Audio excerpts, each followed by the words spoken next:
Okay, so this was the table that you were asked to fill out. Let's go over the answers. Okay, so you'll see the goal of the programs for the enrichment and the maintenance programs are the same, basically, very similar. The goal of the transitional model is to transition ELLs into all English, and the goal of the ESL instructional model is to increase their English language proficiency. The target population here is both non-native English speakers and native English speakers. For the maintenance model, it is non-native English speakers who come from the same first language background. This would be the same target population for the transitional model.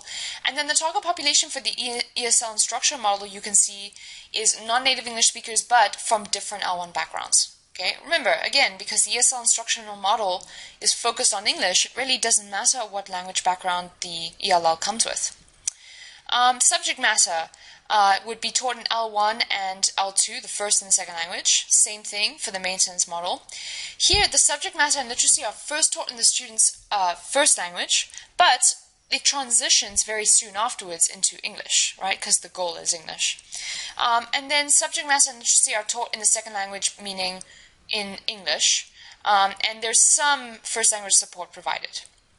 Okay, and then in terms of the effectiveness, the bilingual enrichment model would be the most effective programs for ELLs and English speakers to acquire the two different languages. The maintenance model is a strong model for ELL students who are viewing their native language as a resource. Okay, the transitional model is obviously more effective than the English medium program because it combines use of the first language, but it's less effective than the other bilingual models because it transitions students out of that first language as well. And then, in terms of effectiveness, the ESL instructional model is a viable option when there's no bilingual model available for the student, and when the bilingual education model is not feasible at that point, right? The ESL instructional model would be then the next best option. Okay, so the objectives today were for you to be able to determine the target population, the linguistic goals, the language use policy, the program structure, and the effectiveness of the different program models for ELLs that exist out there.